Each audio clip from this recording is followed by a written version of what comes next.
बिलाखिर इंतजार की घड़ियां अब खत्म। मोबाइल फोन की लाइट्स ऑन कर दे। सब जिंदा कौमें किस तरह से अपने लीडर का इस्तकबाल करती है।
इमरान खान साहब,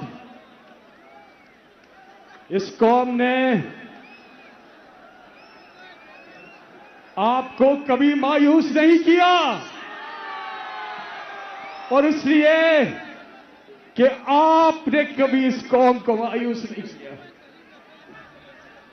आपका ये जज्बा, आपकी ये हिम्मत, जो आप इस हालत में, जख्मी हालत में यहां तशरीफ लाए हैं, आप हमारे लिए, हमारे बच्चों के लिए आए।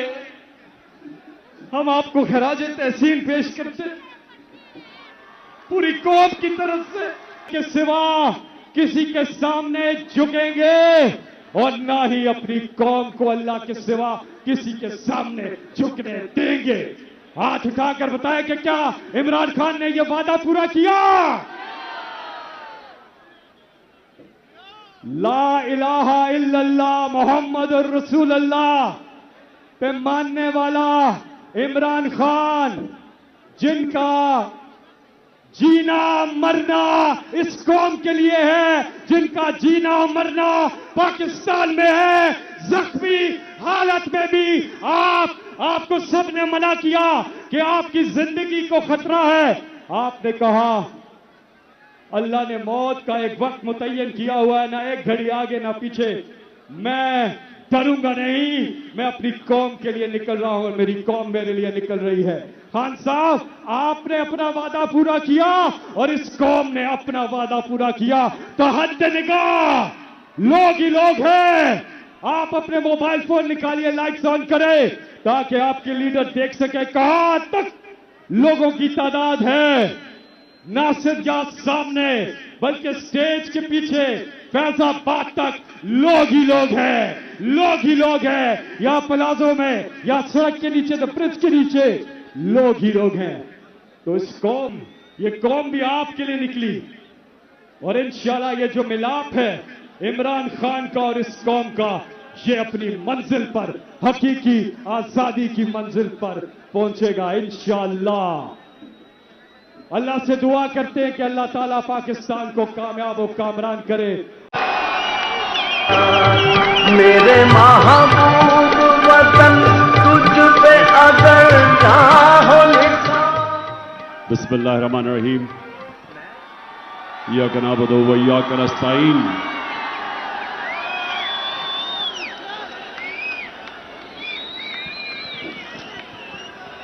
मेरे पाकिस्तानियों,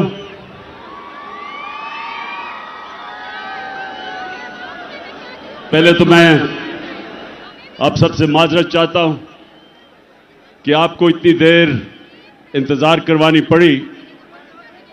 उसकी वजह थी कि मुझे रास्ते से, सड़कों से काफिलों के पैगाम आ रहे थे कि अभी हम सड़कों पे फंसे हुए हैं, तो अपनी तकरीर जल्दी ना करना। तो मैं आपसे इसलिए माजरत चाहता हूं कि अभी भी कई लोग सड़कों के ऊपर फंसे हुए हैं और दूर से आए हैं कई, तो उसके लिए मैं माजरत चाहता हूं कि हमें आपको इंतजार करवानी पड़ी।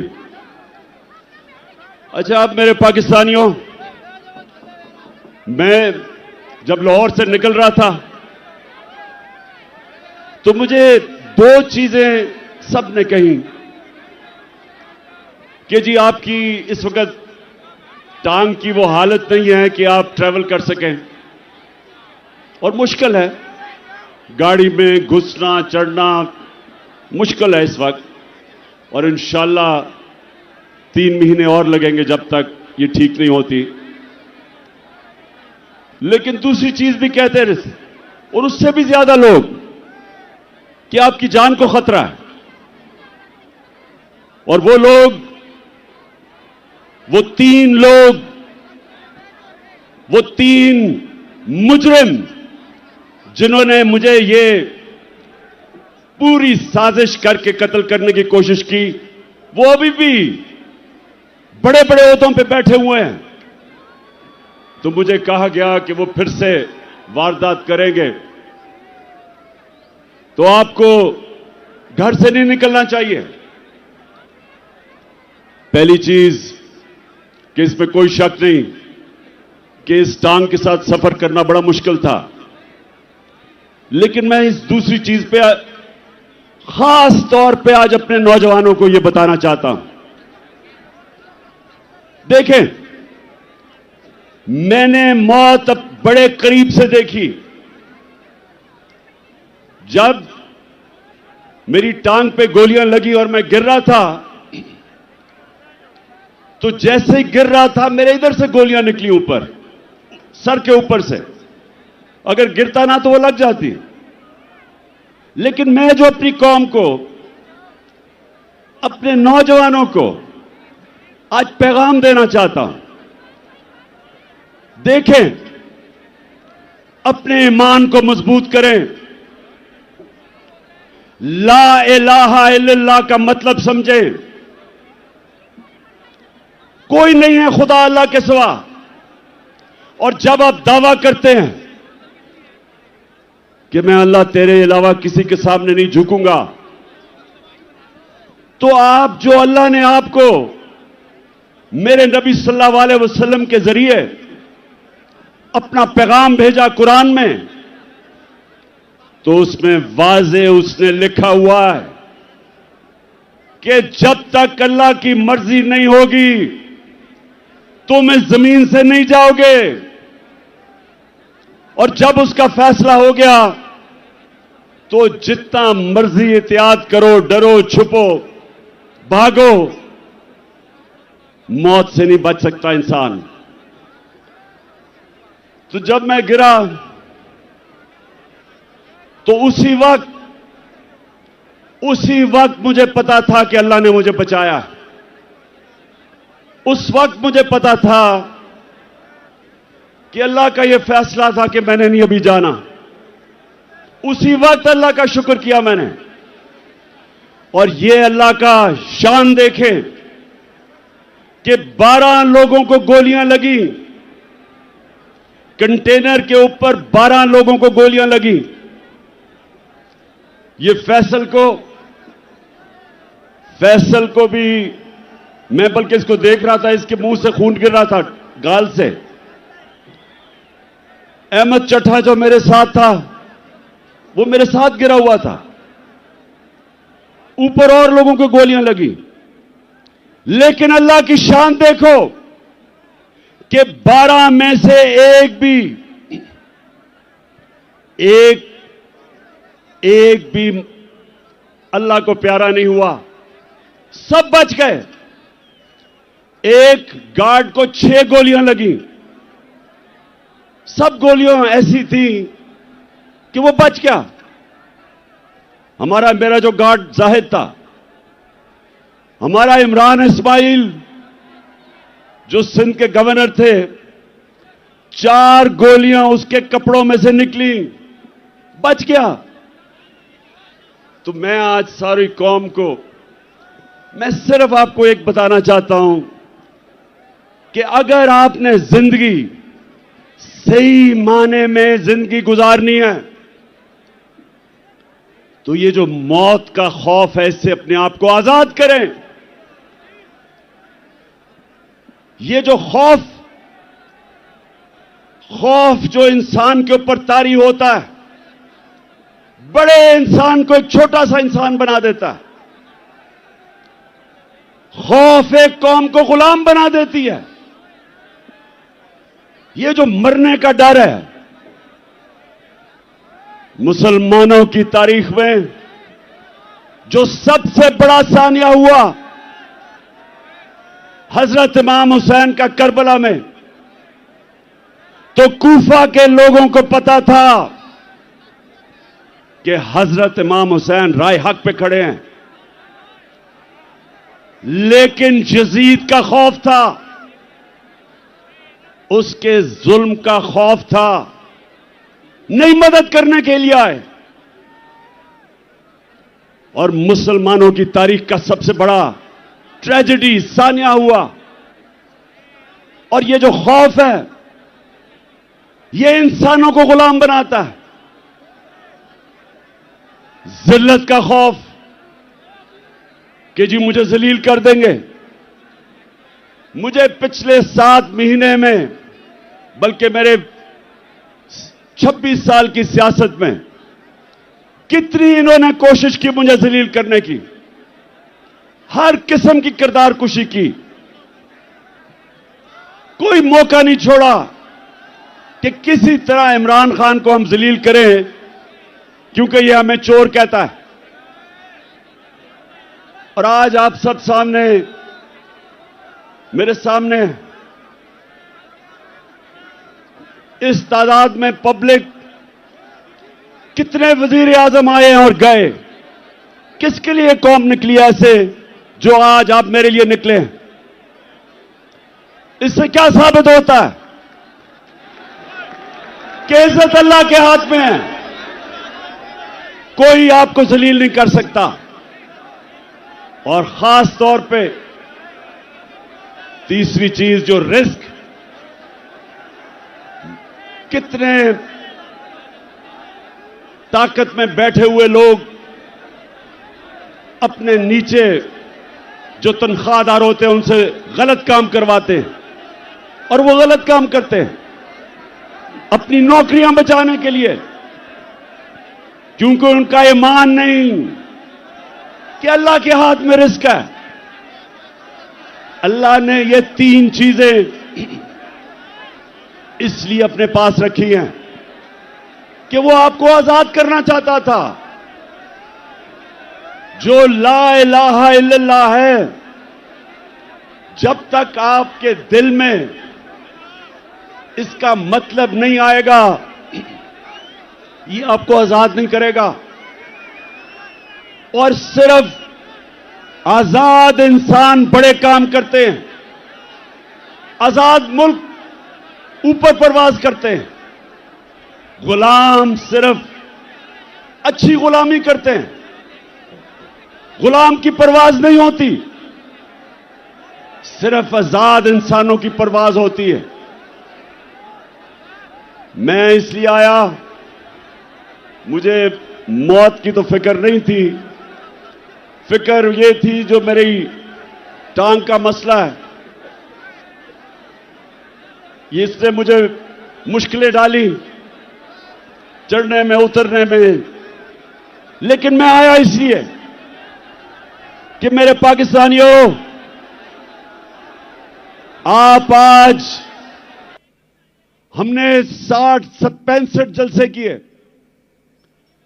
कभी पाकिस्तान के जलसे में इतने लोग नहीं आए, लेकिन पब्लिक आती थी और पुरअमन तरीके से ये बताते हुए कि हम इन चोरों को कबूल नहीं करेंगे, फिर पुरअमन तरीके से वापस चली जाती थी।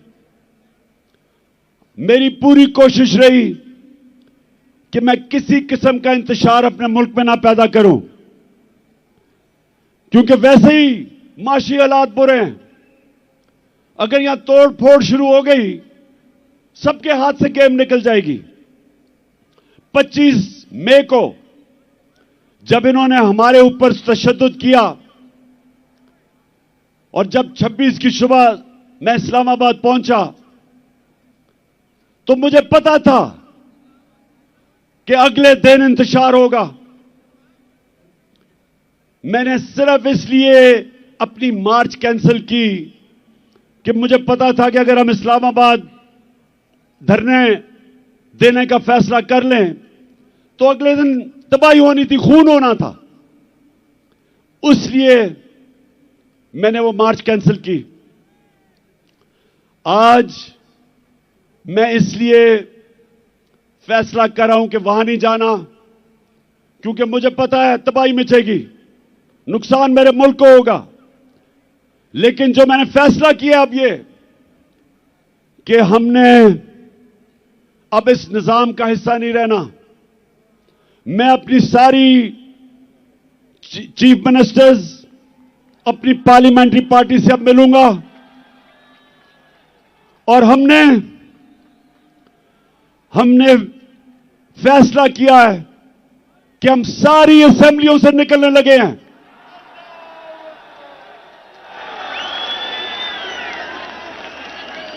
हम बजाय अपने मुल्क में तोड़फोड़ करें, हम बजाय अपने मुल्क में तबाही मचाएं, इससे बेहतर है कि हम इस करप्ट निजाम से बाहर निकलें और इस मुल्क का हिस्सा, इस सिस्टम का हिस्सा ना बने कि जिधर ये चोर बैठ के अपने अरबों रुपए के करप्शन के केसेस हर रोज माफ करवा रहे हैं।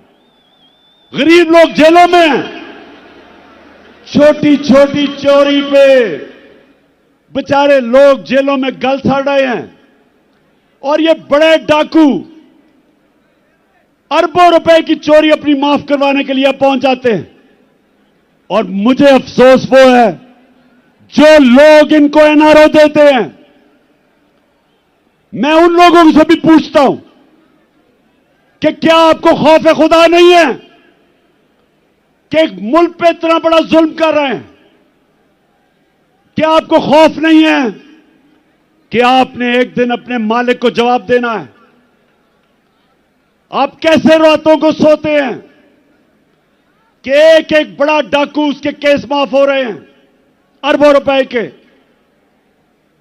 आप कैसे रातों को सोते हैं कि बेरोजगारी और महंगाई में गरीब आदमी चोरी करता है और वो जेल में गल सड़ रहा है? इसलिए मैंने अपनी चीफ मिनिस्टर से भी बात की है। मैं अब अपनी सारी पार्लियामेंट्री पार्टी से मीटिंग शुरू कर रहा हूं और इंशाअल्लाह आने वाले दिनों में हम अनाउंस करेंगे जिस दिन हम सारी असेंबलियों से बाहर निकल रहे हैं।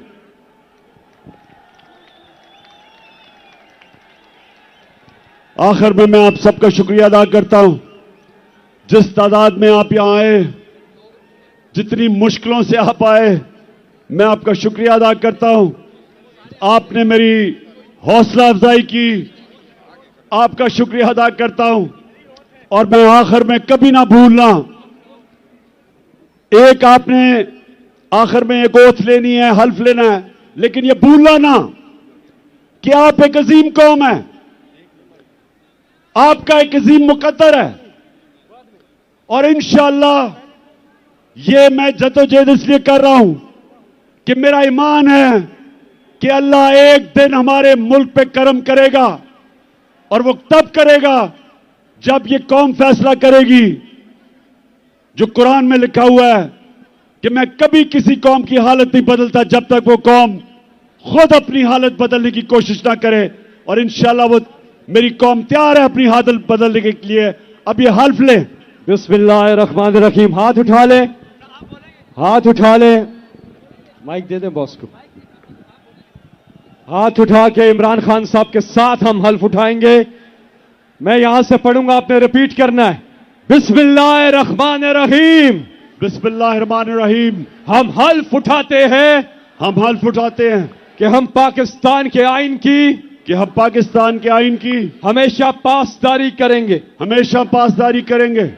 हम हकीकी आजादी के इस जिहाद में इमरान खान के साथ इंशाअल्लाह मेरे साथ आखिर तक जदोजहद करेंगे कि हम कभी भी अल्लाह के सिवा किसी के सामने नहीं